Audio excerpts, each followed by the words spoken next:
Doctor साहबलाई कार्यक्रममा स्वागत छ। ल हस्, धन्यवाद। डाक्टर साहब, अघिल्लो दिन बल्ल बल्ल मन्त्री नियुक्त भएका एक मन्त्रीले राजीनामाको घोषणा गरेका छन्। 88 दिनपछि मन्त्री परिषदले पूर्णता पायो भन्न नपाउँदै फेरि त्यहाँ चाहिँ एउटा अवस्था सिर्जना भएको देखिन्छ। यो कारण के होला डाक्टर साहब? कारण के हो? बनाउनु पर्नेलाई बनाएको छैन, नबनाउनु पर्नेलाई बनाएको छ भन्ने बित्तिकै त अप्राकृतिक भयो नि। 24 घण्टा बित्न नपाउँदै, बधाईको ओहिरो खान नपाउँदै गएर हाजिर गरेपछि मन्त्री पद चैट।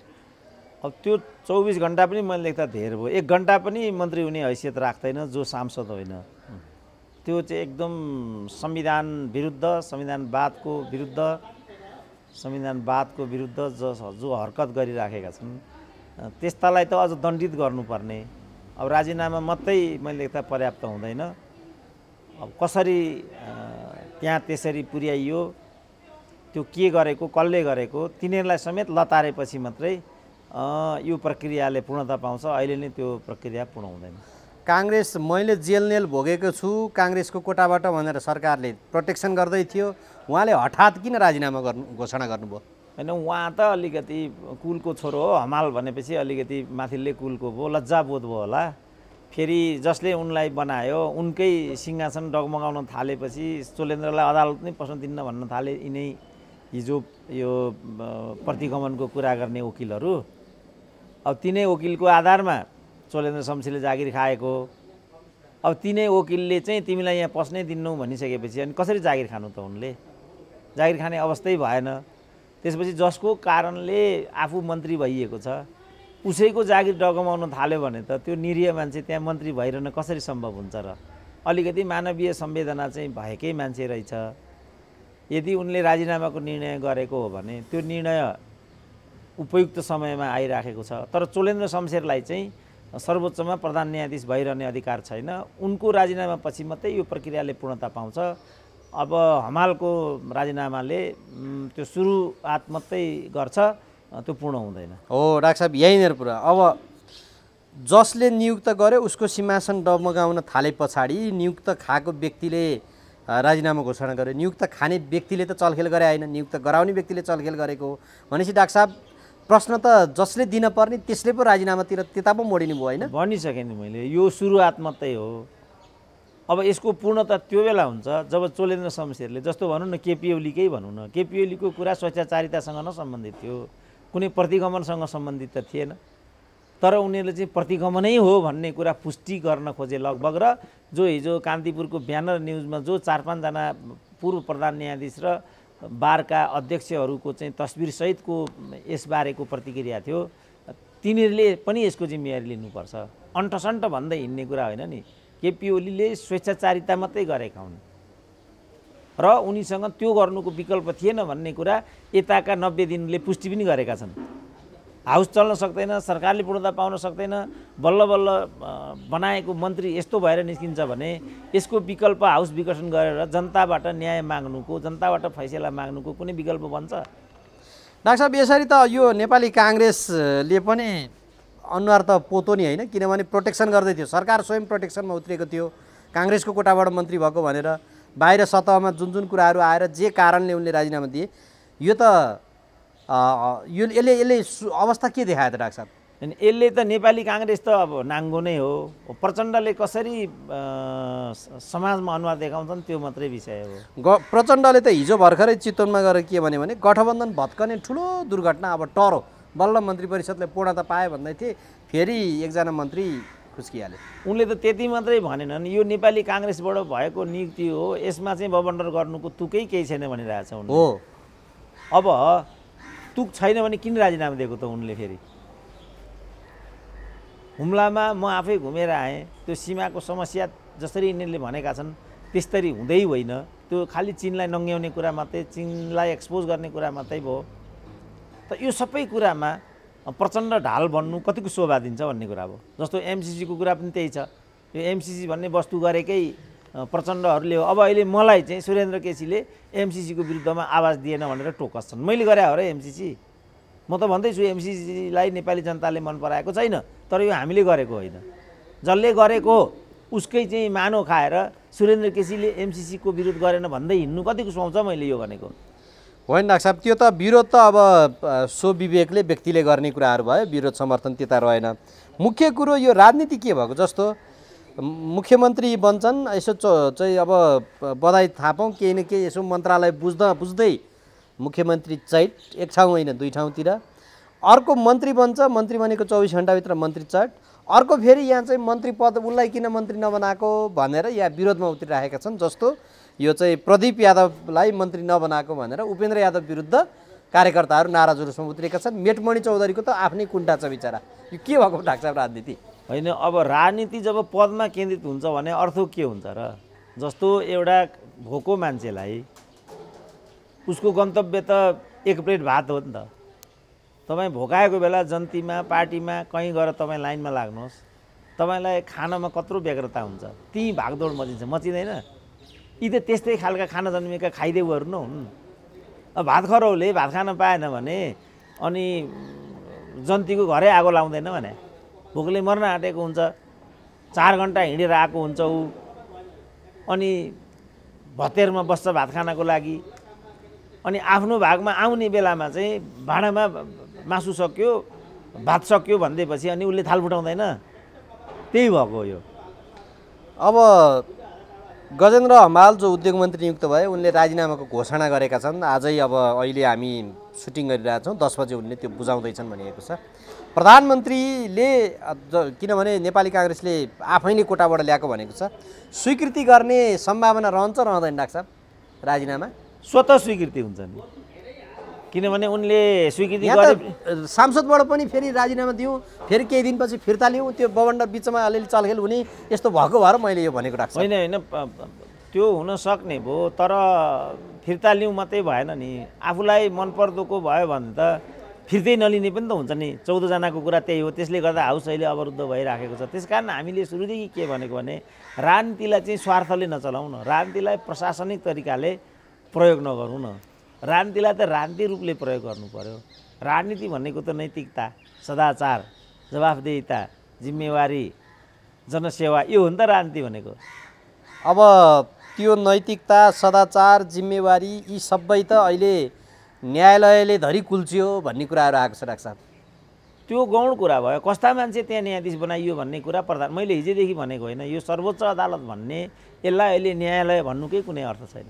तर यसको सम्पूर्ण जिम्मेवारी नेपाली काङ्ग्रेसले लिनुपर्छ। किन चोलेन्द्र शमशेरलाई तिनीहरूले नियुक्ति गरेको। अहिले चित्रबहादुर केसीको पुरानो त्यो अन्तर्वार्ता भाइरल भइराखेको छ। उनले चोलेन्द्रलाई नबनाऊ भनेर 21 दिन सङ्घर्ष गरेको रहेछ।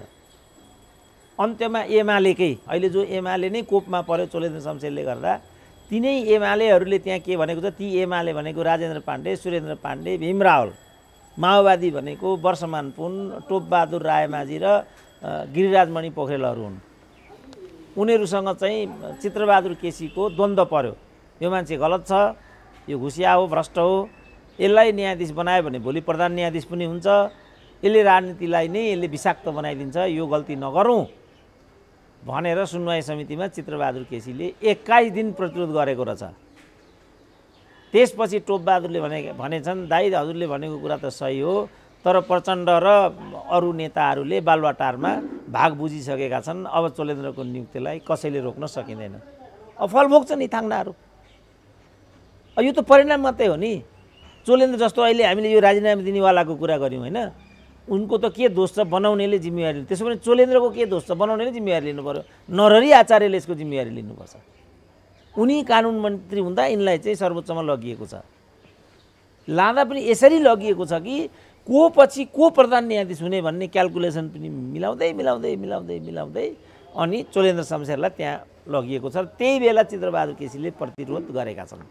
अब लगेका कसले त भन्दा यिनै एमाले, यिनै माओवादी, काङ्ग्रेसले त सिफारिस गरेकै भइगयो। अब अहिले यहाँ फटफटाएर हुन्छ डाक्टर साहब। त्यसो भने यो नेपालको राजनीतिक दलहरूले जस्तो यो पावर ब्यालेन्समा, शक्ति पृथकीकरणमा कुनै एउटा शक्तिले स्वेच्छाचारिता देखायो भने अर्को शक्तिले त्यसलाई कन्ट्रोल गर्न सक्ने अधिकार रहन्छ। अनि यिनीहरूले न्यायालयमा पनि त हिजोको दिनमा चाहिँ सुशीला कार्कीमाथि महाभियोगको कुराहरू गर्थे, त्यस्तो खालको कुरा थियो भने यहाँ चोलेन्द्र शमशेरले यस्तो गर्यो भने खबरदारी यो हुन्छ भनेर बोल्न किन सक्दैनन् त? किनभने उनीहरू राजनीतिक रूपमा स्वार्थगत रूपमा चाहिँ दुर्विकृत छन्। जस्तो मैले अस्ति कतिचोटि भने, आज पनि भने नि त, प्रतिगमन केपी ओलीको होइन, प्रतिगमन चाहिँ यो हो। बनाउनेले दोष लिने केसमा भन्न हजुर? खोजेको छ अघि हामीले बनाउनेले दोष लिनुपर्छ यो भन्ने केसमा चाहिँ यो प्रसङ्ग मैले लिएर आउन खोजेको राख्छ। अब त्यसैले मैले भने बनाउने विचार गरेर जिम्मेवार पदहरूमा त एउटा राष्ट्रले चाहिँ ओन गर्न सक्ने राष्ट्रिय हैसियत प्राप्त व्यक्ति, नैतिकवान, सदाचारी त्यस्तो व्यक्ति जस्तो भनौँ न अब नैतिकवान कानुन व्यवसायहरू मध्येबाट नै वा क्यारियर न्यायाधीशहरूबाट नै त्यहाँ प्रधान न्यायाधीशको लाइनमा लगिदिने भने उबाट जस्तो भनौँ न हरिकृष्ण कार्की त्यही न्यायालयमा अहिले न्यायाधीश छन् र प्रधान न्यायाधीशको लाइनमा पनि छन्। तर उनको त हरेकचोटि विवादमा आउने हुन्छ राख्छ किनभने यहाँ हिजोको घटनाले पनि देखियो भोलिको दिनमा पनि कम्तीमा नेकपा एमालेसँग सम्बन्धित केस उनको हातमा पर्ने साथै त्यो प्रश्न उठ्ने नै भयो क्या। उनलाई त अब निष्पक्ष गर्छु भन्दाखेरि पनि त्यो प्रश्न उठिराख्ने भयो। त्यसैले मैले भने त्यसैले उनले त प्रश्न उठ्ने बित्तिकै पञ्चेको विगत छ नि त। मैले जोड्न खोजेको किन उनी बारका अध्यक्ष भइसकेका व्यक्ति हुन्, उनलाई यो सदाचार नैतिकताको बारेमा तुलनात्मक बढी थाहा छ। यी त नाङ्गा बाबा हुन् नि, यिनीहरू लाजुन्छ र भने पटक्कै लाजुँदैन। चोलेन्द्रको कुरा ठिकै हुन्छ, के अरे हरिकृष्ण कार्कीको म बस्दै बस्दिनँ भने उनी त वास्तवमा चाहिँ बेन्चमा बसेको भएदेखि उनले त निर्णयमा प्रभाव पार्थे, ओलीको आज यो हालत नै हुने थिएन नि, उनले त्यहाँ प्रतिरोधै गर्थे नि। तर प्रश्न उठ्यो पन्छे त किनभने उनी चाहिँ एउटा राजनीतिक पृष्ठभूमि हुँदै पनि बारको अध्यक्ष पनि रहिसकेको हुनाले, कानुन व्यवसायी पनि रहिसकेको र सफल कानुन व्यवसायी पनि रहिसकेको हुनाले उनमा त्यो जवाबदेहिताको अनुभूति। अब चोलेन्द्रलाई लाजै हुँदैन, यो मैले गरेकै होइन भनिरहेछन् उनले, अदालतले भागै मागेको होइन भनिरहेछन्। त्यो हो भने गजेन्द्र हमालले किन राजीनामा दिनु पर्यो त्यसो भने? कानुन व्यवसायहरूले किन उत्रिनु पर्यो मुख्य कुरा त्यहाँ पनि छ होइन। उनीहरूले गरेकै होइन भन्ने हो भने होइन, उनीहरूलाई त चोलेन्द्रको कुरा भयो त्यो हजुर। तर कानुन व्यवसायहरूलाई त्यसमा पत्याएर भएन। जस्तो कानुन व्यवसायी नैतिकवान कानुन व्यवसायीहरूको कुरै अर्को हुन्छ। जस्तो हामीले अहिले हरिकृष्ण कार्कीको कुरा गऱ्यौँ, अहिले भर्खरै चाहिँ मुख्य रूपमा अरू जस्तो हाम्रो एउटा युवा कानुन व्यवसायी के नाम अरे यो गोविन्द केसीवाला, दिनेश त्रिपाठी, त्योभन्दा अर्को युवा छन् नि गोविन्द केसीको बहस पैरवी गरेर हिँड्ने, मैले नाम बिर्सिरहेको छ। अर्याल, के अर्याल हो उनको? विष्णु अर्याल हो? प्रकाश अर्याल? ओम प्रकाश अर्याल। ओम प्रकाशले अभियान नै छोड्नुपर्छ भनेका छन्, ओम प्रकाश अर्याल। त्यसपछि मात्रै दिनेश त्रिपाठीको नाम आयो। दिनेश त्रिपाठीले चाहिँ तुरुन्त राजीनामा दिनुपर्छ चोलेन्द्रले, सर्वोच्च फर्केरै आउनु हुँदैन भनेका छन् उनले। त पार्टीकै भइकन पनि नैतिकवान मानिसहरू पार्टीभित्र सम्पूर्ण अनैतिक हरामीहरूको घर हो र पार्टी भनेको, सबका सब लठुवाहरूको भेला हुने ठाउँ हो र पार्टी भनेको। त्यहाँनिर सदाचारी मान्छे पनि छन्। इभन शम्भु थापाले पनि यो कुराको, न्यायाधीशहरूमा पनि हाम्रो प्रधान न्यायाधीशमा अनुप्रास शर्मा, अर्को एकजना के दास यस्तै के छन्, दास होइन अर्कै के एकजना छन् न्यायाधीश, सायद प्रधान नै भइसक्यो क्या उनले। त्यसपछि चाहिँ बलराम केसी, सबैले यो संविधानवादको विपरीत हो भनिरहेको छ नि त। त भनेपछि त स्थिति नै छैन उनीहरूको त्यहाँ त। भनौँ न यिनीहरू यो ओली ग्याङलाई हटाउनेका नेताहरू हुन् नि त यिनीहरू। हुँदै पनि यसमा उनीहरूले आँखा चिम्लेनन् नि। जसरी प्रचण्डहरू नतमस्तक भएर यो दुष्प्रवृत्तिलाई वकालत गरेर हिँडेका छन्, जस्तो हाम्रो यो माओवादी वकिल थिए नि महान्यायाधीश मुक्ति प्रधान, मुक्ति पनि मुक्तिको पनि प्रखर विरोध आइरहेछ। अर्को महान्यायाधिवक्ता भएका प्रचण्डका महान्यायाधिवक्ता बारका चेयरम्यान महासचिव भएका के नाम रे, खै नाम त याद भएन डाक्टर। बारका महासचिव भएका उनले पनि यो न्याय प्रणाली नै धाराशायी हुने यो बाटोमा गइराखेको एकजनाले पनि डिफेन्ड गरेको छैन क्या। बरु यो एमालेवाला वकिलहरू किन मुर्जाएका छन्, मैले उनको सायद धेरै मान्छे यो माधव नेपालसँग जोडिएका छन् कानुन क्षेत्रका चाहिँ, केपी ओलीले चाहिँ यस्तै खालका स्वाइदा बसाहरूलाई मात्रै बोकेर हिँडेको थिए कि क्या हो। त्यो राष्ट्रिय एउटा हैसियतको त्यो कानुन व्यवसाय त्यहाँ देखिँदैन। त्यसकारण खडे होला पनि। अब केपी ओलीकै केसमा त विपरीत विचारका विष्णु भट्टराई भने पनि सुरेन्द्र पाण्डे, सुरेन्द्र भण्डारी भने पनि, बालकृष्ण नेउपाने भने पनि उनीहरूले त्यहाँ त पैरवी गरेका थिए नि। केही नाङ्गाबुङ्गा स्वार्थी फटाहरू मात्रै बोकेर हिँडेका छन् भन्ने कुरा त त्यहाँबाट पनि देखियो नि। सबैलाई न्यायाधीश हुनु हतार छ, सबैलाई पद हत्याउन हतार छ, पार्टीलाई, विचारलाई, नेतृत्वलाई बचाउ गर्न त कसैलाई पनि बितेको छैन नि त। त्यस्तो स्वार्थीहरूको ग्याङ लिएर हिँडेको हुनाले नै आज केपी ओलीको यो अवस्था भइराखेको छ। तर के भने दिनेश त्रिपाठीहरूले त खुल्लम खुल्ला यो चोलेन्द्र शमशेरको हरकतको विरुद्धमा त बगावत गरेका छन्।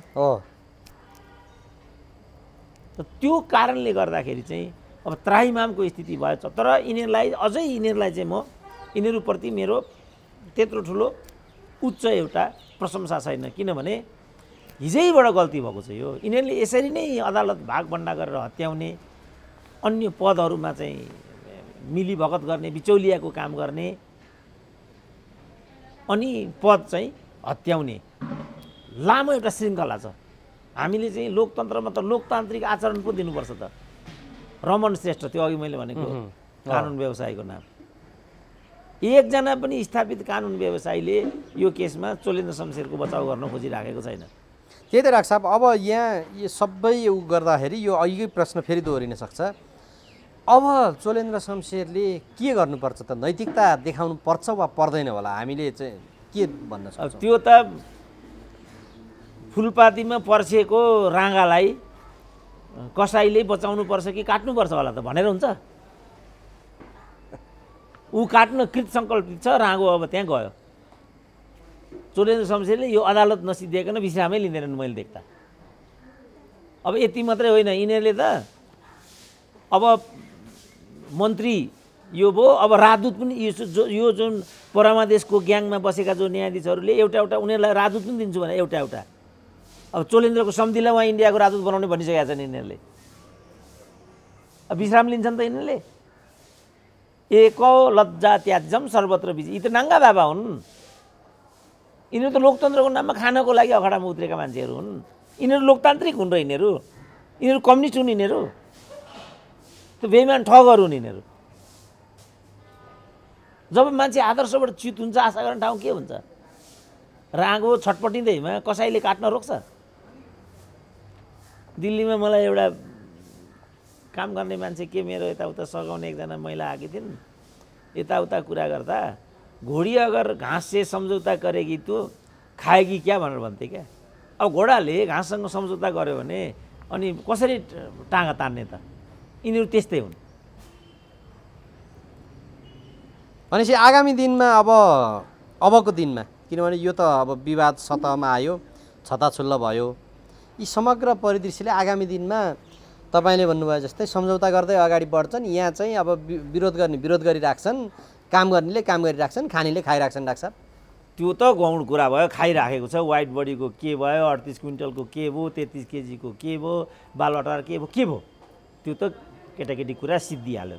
मुख्य कुरा चाहिँ के भने यसको हिसाब जनता गरेर बसेको छ र यिनीहरू दण्डित हुन्छन्, केपीको पूर्णोदय हुन्छ। त्यसकारण मैले भने हामीले भनिराखेको चाहिँ केपीको मतियारी होइन, यो चाहिँ केपीको मतियारी हो म भन्थेँ नि। अब यो जम्मै कुराबाट त केपीले के भन्न पायो भने देख्यौ त। अब भनौँ न, माधव कुमार नेपालले आफ्नै पार्टीलाई चाहिँ तोडेर अब प्रतिस्पर्धीसँग गएर गठबन्धन गरेर अनि मैले विद्रोह गरेको भन्दै हिँड्नु र पढे लेखेका मान्छेले समेत त्यसमा चाहिँ हामा मिलाउनु, त्यो कुनै राजनीतिक एउटा जीवन पद्धतिभित्रको कुरा हो? त्यो कम्युनिस्ट आन्दोलन आदर्शबाट चाहिँ च्युत भए केपी शर्मा ओली भनेर 2 दिन अगाडि भाषण गरेका छन् माधव नेपालले। हो त भने नि, त्यो पार्टीलाई केपी ओली जस्तासुकै हुन्न भए पनि नेकपा एमालेका संसदीय दलका नेताको हैसियतले प्रधानमन्त्री व्यक्ति होइनन्। अनि शेरबहादुर र कम्युनिस्टको बिचमा के तालमेल छ भनिदिनु त मलाई? सत्ता गठबन्धन होइन, सैद्धान्तिक दृष्टिकोणले उनीहरूको दूरी कहाँ छ त भने नि? दूरी त एक ठाउँमा रहेन डाक्टर साहब।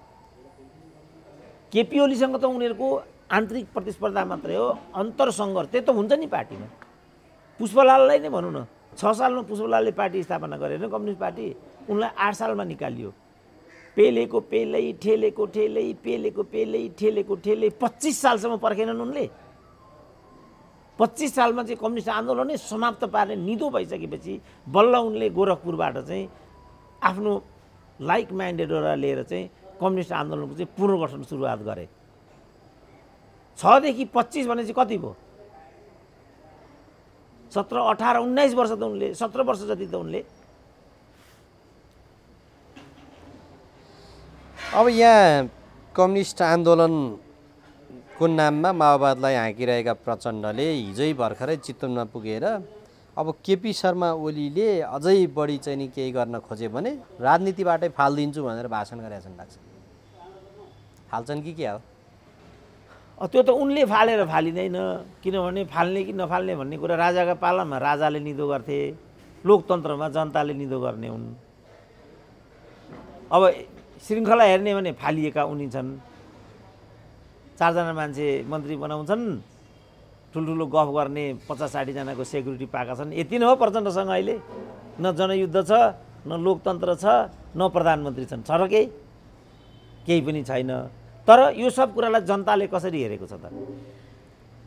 त्यसकारण मैले यिनीहरूलाई जम्मैलाई के भनेको छु भने हिजो माधव कुमारको पनि मैले एउटा देखेँ, केपी ओलीको 10 सिट आयो भने म सन्यास लिन्छु भनेर। विरोध खतिवडाले पनि यही भनेको छ, रामकुमारीले पनि यही भनेको छ। प्रचण्ड यस्तो भन्दै हिँड्दैछन्। विप्लवले पनि के गर्छु भनेर हिँड्छन्। मेरो चाहिँ उनीहरूलाई के भनाइ छ भने जस्तो यो अहिलेको अर्थमन्त्रीले पनि जनार्दनले पनि देश चाहिँ टाँट पल्टेको बेला म सांसदहरूलाई दसैँ पेस्की खुवाउँदै हिँड्न सक्दिनँ भनेको छ। त्यो एकदम प्रगतिशील कदम हो नि त। उनले गरेर देखाउन्, हाम्रो साथ छ।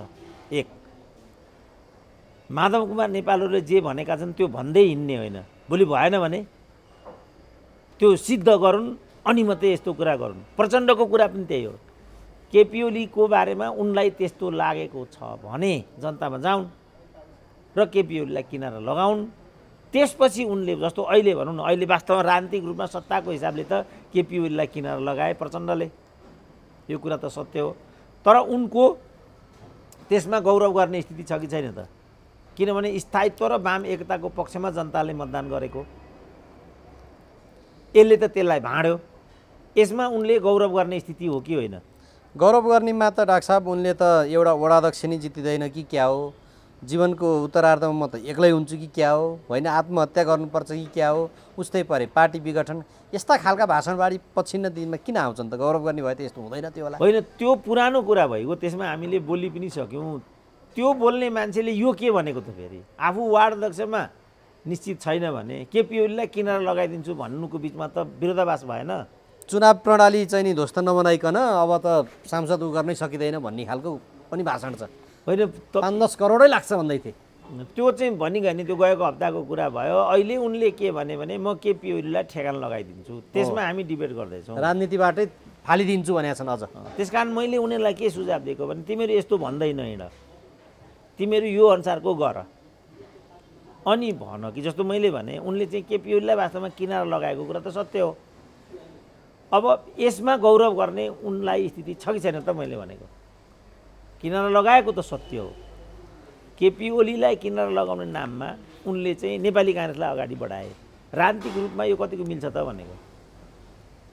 अब यो त के भने पँधेरे झगडा, केटाकेटीको झगडा, तँलाई म सिद्ध्याइदिन्छु, तँलाई म फलानो गरिदिन्छु भन्ने केटाकेटीहरूको जो झगडा, गुच्चा खेल्दाखेरि सौतेनी कलह हामी भन्छौँ नि, सौताले चाहिँ लोग्ने छिनिहाली। अब जब सौतालाई लोग्नेले छिनी भनेदेखि यसको चाहिँ म लिङ्गै छेदन गरिदिन्छु भन्ने हदसम्म जान्छन्। कति ठाउँमा त्यस्तो देखिएको पनि हुन्छ नि। सौताका रिसले पोइको नाक काट्ने भनेको यही हो। अब आफैमा बहुविवाह गलत छ, आफैमा चाहिँ यो सहन सजिलो कुरा त हुँदैन। तर यो नाममा उसको ज्यानै लिनु, त्यसपछि कहाँ पुगिन्छ त आफू चाहिँ? यो त आत्मघाती भयो नि त। त्यसकारण नेपाली नेताहरूले चाहिँ, किनभने नेपाली नेतामा एक छटाङको पनि तलमाथि फरक काहीँ केही पनि छैन। यी 20को 19 पनि होइन यिनीहरू। 20का 20 यिनीहरू घिउ बेचुवा र तरवार बेचुवा हुन्। डाक्टर साहब, अब जस्तो मन्त्री परिषदको प्रसङ्गमा चाहिँ जस्तो 88 दिनपछि ल्याएको यो मन्त्री परिषद चाहिँ किसानदेखि जेठानसम्म झाँक्रीदेखि डाक्टरसम्म पूर्ण समानुपातिक बनो भन्दै थिए। कस्तो भन्नु डाक्टर साहब, यो प्रसङ्ग हामीले कुरा गरेको छैन। होइन, यो त मेटमणिले भनिहाल्यो नि, मैले पैसा बुझाउन सकिनँ, मन्त्री हुन सकिनँ। हामीले बोल्नु पर्यो र जो मन्त्रीका दावेदार थिए, जसले मन्त्रीको लागि आफ्नो छँदा खँदाको पार्टीलाई विनष्ट गरे, त्यस्ता कुलङ्गारले नै त्यस्तो भनिसकेपछि हामीले बोलिरहनु आवश्यक छ र? किन बोल्नु हामीले? उनीहरूले नै, सुजाताले नै बोलिसकिन्। अब शशाङ्क पनि पार्टीको लागि लायक छैनन्, रामचन्द्र पनि लायक छैनन्, सानो चित्तका छन्, सानो मुटुका छन्, उनीहरूले नै भनिहाले नि। यी त चाहिँ यो खाजा खान नपाएका यो खाँबो चिथोर्ने बिरालो जस्तै त हुन् नि। अब हामीले बोलिरहनु पर्यो र? रामचन्द्र सानो चित्तका अरे, शशाङ्क नेपाली काङ्ग्रेसको अध्यक्ष हुन लायक छैनन् अरे, उनीहरूले नै भनिहाले नि। हामीले भन्यो भने त पद नपाएर भनिहाल्छन्, लालबुचा करोडहरू बजारभरि छन्। फेरि सुनुन् न, सुजातालाई पनि सुनुन्, अर्कालाई पनि सुनुन्, गजेन्द्रलाई सुनुन्, चोलेन्द्रलाई सुनुन्, प्रचण्डलाई गुनुन्। हामीले भनिरहनुपर्छ र? उनीहरूकै हरकतबाट उनीहरू कोन भन्ने पहिचान त बाहिर आइसकेको छ नि। कति विरक्त लाग्छ। आज पनि मैले हेरिरहेको थिएँ, अब चाहिँ प्रदेश नम्बर 1 र बागमती प्रदेशको सत्ता गठबन्धनको खेल सुरु गरे। जनताले यसको लागि म्यान्डेट दिएको हो। उनीहरू चाहिँ अस्थिरताले गर्दाखेरि हामीले विकास निर्माण अब यो दोष कसलाई दिन्छन् त? कुन एजेन्डा लिएर चुनावमा जान्छन् त? कस्तो विरक्त लाग्यो मलाई। त्यो न्युजको पनि मैले पङ्क्ति पढ्न पनि मैले सकिनँ। त्यहाँ कर्णालीमा धरि नेपाली काङ्ग्रेसकोहरूले शेरबहादुर देउवा भेटिरहेछन् नि डाक्टर साहब, कि मुख्यमन्त्री अब हामीले चलाउनु पर्यो भन्दै। हेर त, नेपाली काङ्ग्रेस आफूलाई डेमोक्रेटिक पार्टी भन्छ नि, होइन? 5 सिट छैन, मुख्यमन्त्री चलाउनु पर्यो अरे। अब यो सब कसको कारणले भन्दा प्रचण्ड र केपी ओलीको झगडाको कारणले। यसमा त माधव कुमारले त, नेपालले त अभिभावकीय भूमिका पो खेल्नुपर्छ। तपाईँहरू किन लडिरहनु भएको छ? तपाईँहरूले म्यान्डेटको प्रतिकूल जान मिल्छ? तपाईँहरूलाई पार्टीले किन कारबाही नगर्ने? यो हो नि माधव कुमार नेपालले खेल्नुपर्ने भूमिका। किनभने भविष्यको नेता त नेकपा एमालेको को हो र? आँखा चिम्लेर माधव कुमार नेपाल नै हो। केपी ओलीकै कुरा गर्ने भने त 30 वर्ष वेट गरेको छ नि, वेट गरेको छैन? 15 वर्ष त माधव नेपाल मुनि नै बसेर काम गरेका छन् नि केपी ओलीले। आखिर केपी ओलीको रजगज भनेको त यही 3 वर्ष त हो। 5 वर्ष एउटा नेतालाई एउटा दलको शासनाधिकार दिनमा त्यत्रो कन्जुसिया गर्नुपर्ने कुनै कारण छ? जस्तो सुकै होस् न शासन, इतिहासको सबैभन्दा गए गुज्रेको शासन हो केपी ओलीको, त्यो त मै भनिदिन्छु। एकजना पनि मन्त्री बनाउन लायक मान्छे बनाएको छैन उनले। तर तिनै मान्छेलाई छानेर माधव कुमार नेपालले फेरि मन्त्री बनाए होइन? अनि के भिन्नता भयो त? केपी यो गोकुल बाँसकोटा र रामकुमारीमा के फरक छ मलाई भनिदिउँ त? प्रेमाले त त्यही क्याबिनेटका भइहाले। अब किसान श्रेष्ठको ब्याकग्राउन्ड कसलाई थाहा छैन? अपहरण काण्डको अझै चर्चामा छ। अनि के भिन्नै भयो त? अनि कृष्ण गोपाल र रामकुमारीमा के फरक छ मलाई भन्नु त? यो फरक छ भनेर। अनि के फरक भयो त यहाँ? त्यही एउटा विरोध कतिवटा बिचारा। केपी ओलीको पनि त प्रदीप गेवाली त मन्त्री भन्न लायक के थिएन त एकजना त? त्यत्रो विवाद पनि हामीले सुनेनौँ। तिनलाई पनि निकालेर छोडे केपी ओलीले। त केपी ओलीको शासन गलत थियो भन्ने कुरा त किन नियन्त्रित बोलिदिनु पर्यो र? खुलमखुल्ला बोले भइगयो नि। तर केपी ओलीलाई प्रधानमन्त्री बनाएको त हामीले होइन नि, पार्टी अध्यक्ष बनाएको त हामीले हो होइन? उनीहरूले नै संसदीय दलको नेता चुन्ने अथवा पार्टी चुन्ने भने त उनीहरूकै क्याडरहरूले हो नि। रामकुमारी झाँक्री नपढेको, फलानु गरेको, यस्तो चाउचस्की। त्यसो भने त्यो चाउचस्कीलाई किन नेता बनाएको? त्यसो भने 20औं वर्ष उनीहरूले नै मत दिएर बनाएको होइन, त्यो हामीले बनाएको। त्यस कारणले विधिको शासन भने के हो? विधिको शासन भनेको आवधिक निर्वाचनसँग सम्बन्धित होइन। आवधिक निर्वाचन भनेको आवधिक अध्यक्ष पनि होइन। त्यसो भने संसदीय दलबाट चाहिँ छुट्टी गर्दै भइगयो, त्यो हो नि त विधि त। अब न्यायालयलाई यतिको विवादमा तानेपछि यो खास गरी प्रचण्ड माधव समूहले पटक पटक उठाएको विधि, लोकतन्त्र, यस्तो यो समग्र कानुनी राज, यी सबैलाई अहिले भाडमा हाले नि डाक्टर साहब। खोइ त भनेको यो गजेन्द्र हमाल भनेको कुन विधिबाट एमपी भयो त? सांसद हुनु नि? होइन। प्रोजेक्ट हो यो नेपाल सरकार भनेको। सूर्यबहादुर थापाले समेत यसलाई चाहिँ यस्तो शैलीलाई प्रोजेक्ट भन्थे र यो धन्दा गरेको थियो ठ्याक्कै माधव कुमार नेपालले। यसरी नै नन पार्लियामेन्टरियनलाई 6 महिनाको लागि मन्त्री बनाउने गरेकै यिनी माधव नेपालले हो। हाउस 56 दिन अवरोध गर्ने यिनी माधव नेपाल होइनन्? 6 महिनाको मन्त्री बनाउने यिनी माधव नेपाल होइनन्?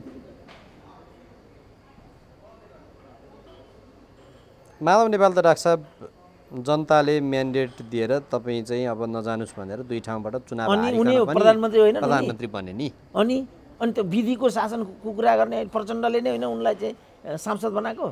के हो विधिको शासन भने?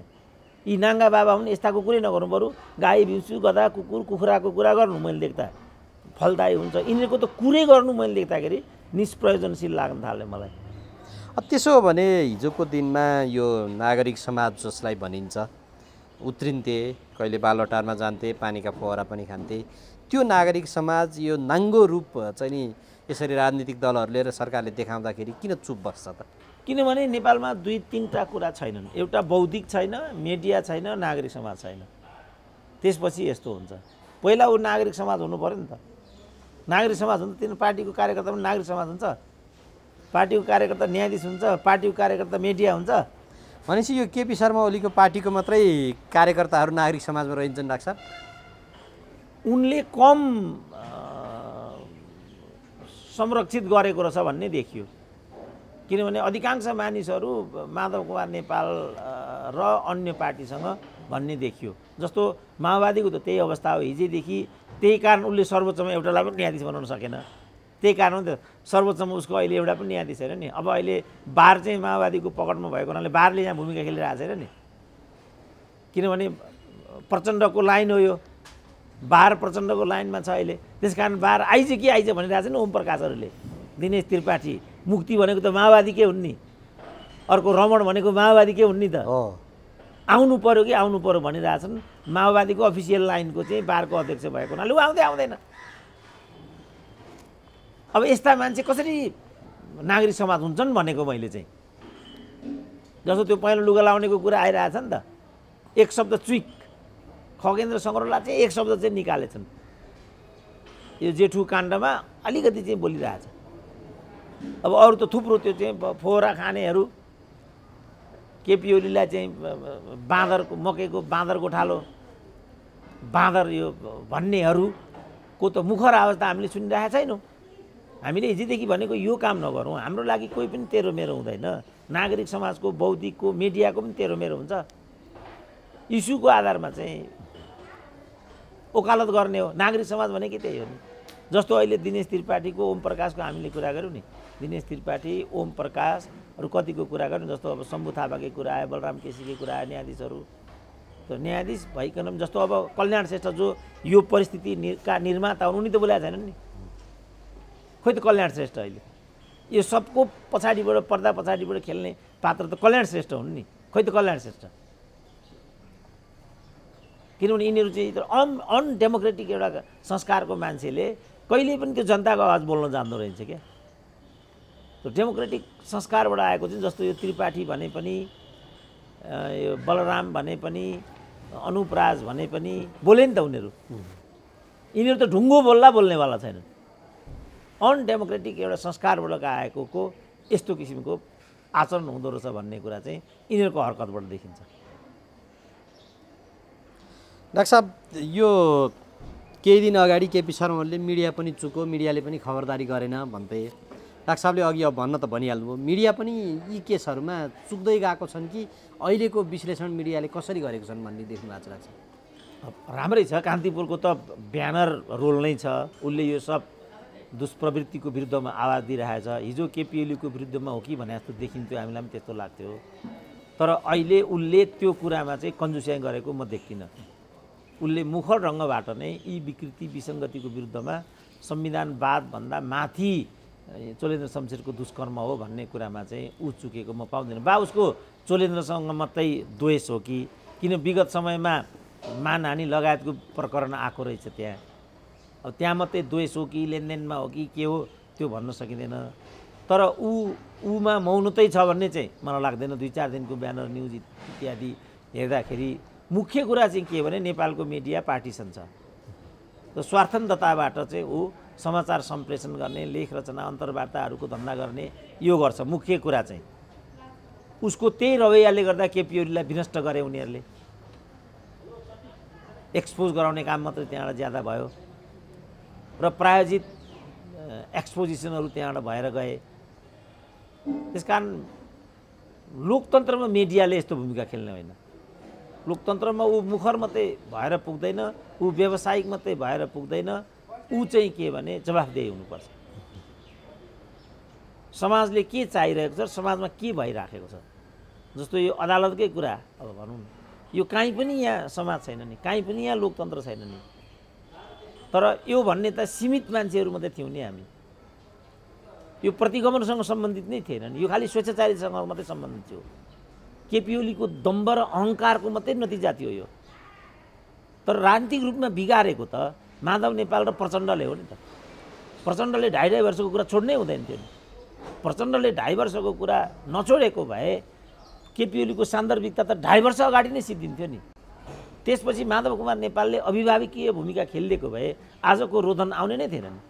यो पार्टीलाई तोडेर यो पार्टीबाट निर्वाचित भएर आएर प्रतिस्पर्धी पार्टीलाई प्रधानमन्त्री बनाउँदै हिँड्नु पनि लोकतन्त्र हुन्छ? त्यस्तो पनि अग्रगमन हुन्छ? त्यो आफै प्रतिगमन हो नि। त्यसकारण जनतामा जानु सबभन्दा अग्रगमन हो। दण्डित गर्ने भनेको लोकतन्त्रमा जनताले, परमादेशले होइन नि। अहिले अर्ली इलेक्सनको सम्भावना छैन भनिरहेका छन् फेरि सत्ताका राजनीतिक दलहरू र नेकपा एमाले चाहिँ अब चुनावको विकल्प रहेन भनेर हिजो पनि उसको त्यही धारणा थियो, अहिले नि त्यही छ। कम्तीमा पनि सदन अवरुद्धको केसमा उसले यो निरन्तर गरिरहेको छ र त्यसमा सभामुखको राजीनामाको प्रसङ्ग आएको छ। तर प्रचण्डले यो बिचमा चाहिँ होइन सदन छोडेर गए भइगयो नि भन्ने खालको कुरा गरेका छन्। यो यो यो समस्याको समाधान चाहिँ कसरी निक्लेर लाग्छ? अब त्यो के गैर जिम्मेवारी उत्तर भएन त? मन पर्दैन उठेर गए भइहाल्छ भनेर त पँधेरे झगडा गर्नेहरूले मात्रै गरेको सुनेको थिएँ। प्रचण्डको पनि लेभल त्यही हो। अब चित्त नबुझे छोडेर गए त्यही हो त। त्यहाँ हिजो पनि त उनीहरू चाहिँ अर्थमन्त्रीको ब्रिफकेस खोसेर टाउकामा हान्थे। किन हानेको त? थपकन आएर रत्न पार्कमा उत्तानो टाङ लाए त भइहाल्थ्यो नि। यस्तो गैर जिम्मेवारी त्यो तहको नेताले बोल्नु उचित हुँदैन। मुख्य कुरा चाहिँ के भने त्यहाँ उत्पन्न भएका समस्याहरूलाई हामीले बसेर समाधान गर्छौँ। यो हो राजनीतिक भाषा। वास्तवमा माधव कुमार नेपालहरू उनले भनेकै छ त। प्रचण्डले भनिराखेको छैन मैले चाहिँ हेडक्वार्टरमा बमबार्ड गरिदिएँ भनिराखेकै छैन। बनाएका छन् दास। मैले सानो मेहनत गरेर नेकपा यस जन्माको हो र भनि नै रहेछ। अर्काको पार्टीमा अर्काको घरमा त्यस्तो गर्दै हिँड्न सुहाउँछ त राजनीतिमा? त्यसको बाई प्रोडक्ट सदनको समस्या हो। त्यसो भने बादलहरूको, टोप बहादुरहरूको, अरू बहादुरहरूको जागिर चाहिँ के आधारमा गयो त? त्यसो भने त्यहाँबाट त्यो त सभामुखले गर्ने समान व्यवहार भएन नि त। राजनीतिक त्रुटि भएको छ त्यहाँ। छोडेर गए हुन्छ हुँदैनले त्यसको चाहिँ समाधान हुँदैन। त्यो किन उत्पन्न भएको समस्या हो बसेर त्यसलाई चाहिँ निरूपण गर्नुपर्छ र निराकरण गर्नुपर्छ। त्यो मात्रै राजनीतिक कायदा हुन्छ। चित्त नबुझे नआउनु, मन परे खानु, मन नपरे खानु, मैले छुट्याएकै दिएँ, खाए खाए नखाएन भन्छन् नि।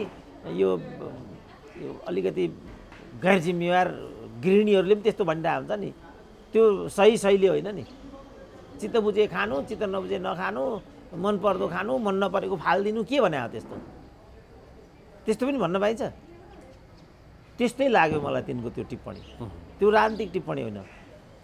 यसलाई उनीहरूले बसेर समाधान गर्नुपर्छ। कहाँ त्रुटि भएको छ, के भएको छ, उनीहरूले त्यसलाई सल्टाउनुपर्छ। उठे जवाब दिएर मैले देख्दा समस्याको समाधान हुँदैन। डाक्टर साहब अब अन्तिममा र जाँदा जाँदै यो दसैँले चाहिँ छोको छ। अब यो राजनीतिक चलखेल चाहिँ असाध्यै ज्यादै भयो। दसैँपछिको राजनीतिक गतिविधि कुन स्वरूपमा अगाडि बढ्ला जस्तो लाग्छ यहाँलाई? रक्तपाततिर जान्छ यो। हानाहान हुन्छ हाउसभित्र। झन् अब मान्छे आक्रोश, कुण्ठा, द्वेष एकदम बढेको बढे। यति सफोकेसन छ। गाउँ गाउँमा मानिसहरू क्रुद्ध भइरहेछन्। गाउँ गाउँमा जनताका प्रतिनिधि कुटे पनि खाँदैछन् नि अहिले। मैले देख्दा द्वेष बढेर जान्छ। त यस्ता यस्ता लठुवाहरूलाई मन्त्री बनाउने, 24 घण्टामा राजीनामाको स्थिति उत्पन्न हुने, भोलि यस्तैलाई यिनीहरूले राजदूत बनाउँछन्, यस्तैलाई न्यायाधीश बनाउँछन्। अब स्थानीय निर्वाचन आउँदैछ, प्रतिस्पर्धा बढ्छ। राजनीतिक रूपमा चाहिँ एउटा परिष्कृत वातावरण भयो भने न जनमानसमा चाहिँ सकारात्मक प्रभाव परेर जाने हो।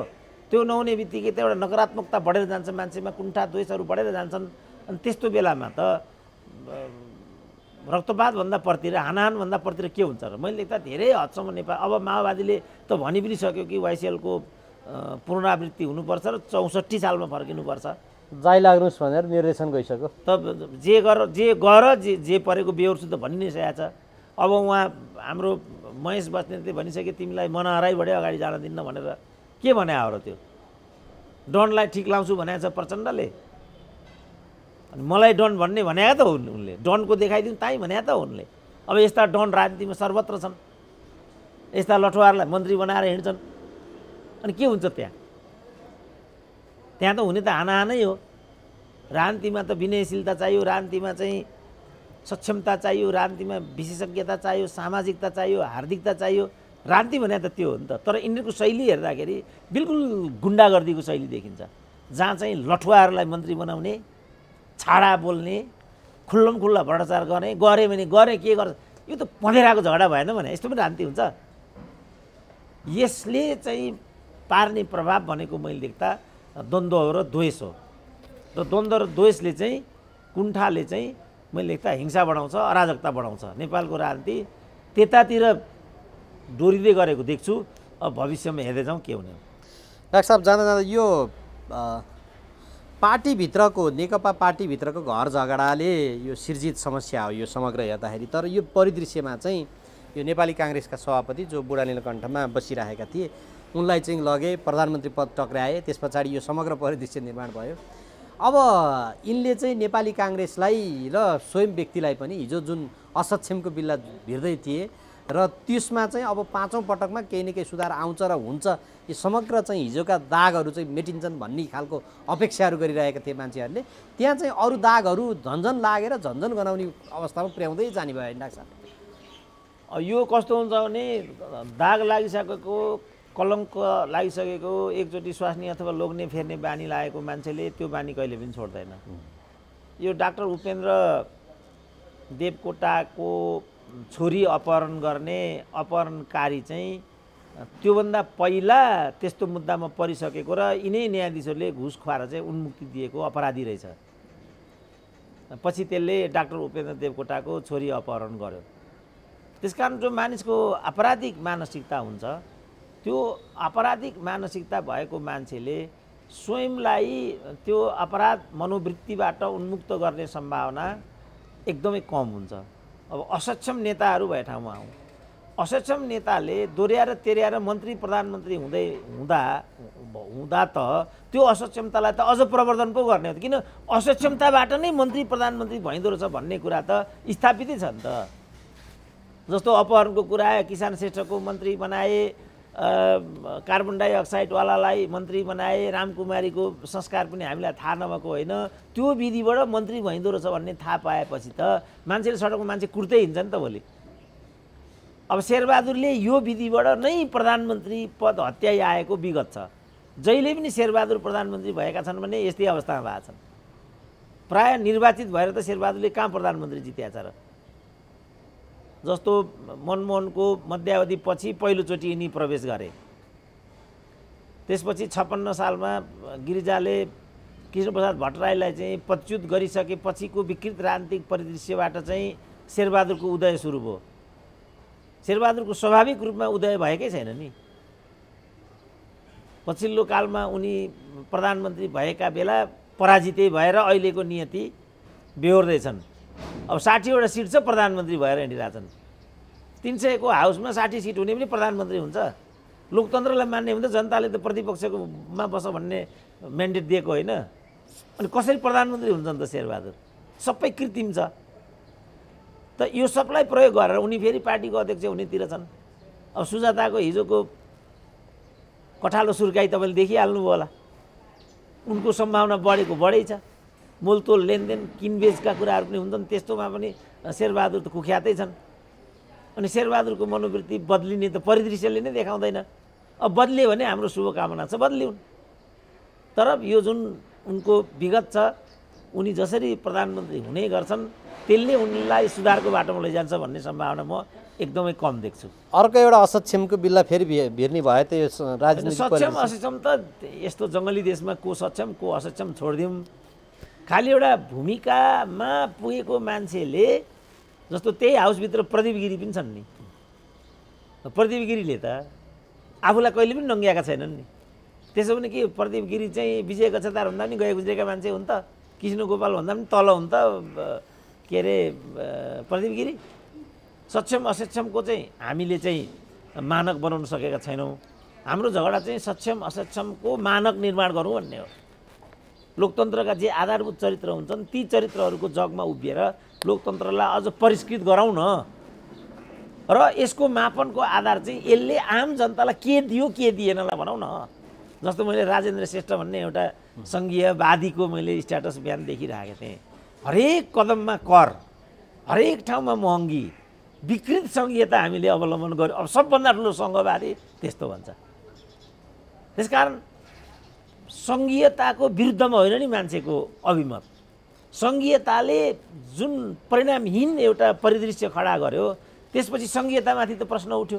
हामी सङ्घीयताको विरुद्धमा होइन नि, तर सङ्घीयताको नाममा जनतालाई बोझ, जस्तो मैले भने नि अब यिनीहरूको तलब सुविधा भत्ता इत्यादिमा मात्रै बढीभन्दा बढी, जस्तो यो 10 वर्षमा चाहिँ उनीहरूले यो सवारी साधनमा मात्रै 56 अरब खर्च गरेका छन्। अब यही अनुपातमा यो सवारी साधन चाहिँ तलसम्म गएको छ। त सङ्घीयताले जनतालाई के दियो त? त्यसो भने आम जनतालाई के दियो? सुगमता भयो त? एउटा सानो काम गर्नु पर्यो भने सिंहदरबारै आउनु पर्ने। अहिले धाइरहेका छन् नि डाक्टर साहब, 20 दिनसम्म हिँडेर त्यहाँ न्याय चाहियो भनेर माइतीघर मण्डलमा दैनिक प्रदर्शन गरिरहेछन्। त्यसो भने उखु कृषक पनि 20 दिन हिँडेर पनि अनि सङ्घीयताको प्रयोजनशीलता सिद्धिएन। त्यसपछि सङ्घीयता बदनाम भयो भने जस्तो लोकतन्त्रमा त योग्यताको क्रम भएन, पारदर्शिता भएन, सुशासन भएन भने त लोकतन्त्र त बदनाम हुन्छ नि त। अहिले हामी ठ्याक्कै त्यो बदनामको चरणमा छौँ।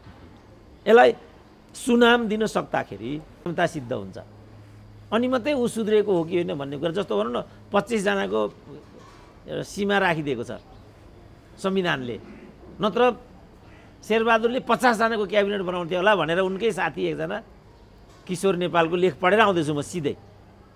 यिनलाई त घन्टी चाहिँ लागिरहेछ नि बेकारमा 25, अब भनौँ न 40% दल विभाजनको लागि 40% त यिनीहरूले नै राखेको हो नि त। तर त्यसलाई नै यिनीहरूले चाहिँ खुम्च्याएर 20%मा ल्याए। योग्यलाई समेट्न सकिएन भनेर त बोलिरहेका छन् प्रधानमन्त्रीले। त भनेपछि त उनीहरूलाई त एकदम खुनखुन भइरहेछ। हामीले बेकारमा 25 गरेछौँ। अब सारा अरू एउटाले प्रधान न्यायाधीशले जेठानलाई बनायो, अर्काले सम्धिलाई बनाउँथ्यो होला, अर्काले ज्वाइँलाई बनाउँथ्यो होला। कम्ती मजा हुन्थ्यो, दसैँ मान्नुहुन्थ्यो, ठुलो अझ ठुलो खसी काट्नुहुन्थ्यो। अनि यही हो त लोकतन्त्रको मर्मधर्म होइन? संहिताको कुरा पनि होइन, केही होइन यो। त योलाई परिष्कृत एउटा दिशातिर लगियो भने कुनै पनि नेता सुध्रियो भन्ने अर्थ आउँछ। त्यसलाई अझ विकृत र भ्रष्टीकरणको दिशातर्फ लग्यो भने अनि कोही सुध्रियो भन्ने कुरा कहाँ आउँछ? आउँदैन। यो सुधारको बाटो होइन, मैले लेख्दा पतनको बाटो हो। तर समस्या के हो भने यिनीहरूको पतनको कोपमा पनि आम जनता र यो देशै पर्ने भयो। यो चाहिँ समस्या भयो। हुन्छ डाक्टर साहब, समय दिनुभयो। म यहाँलाई धन्यवाद र आभार व्यक्त गर्छु। ल हस्, धन्यवाद।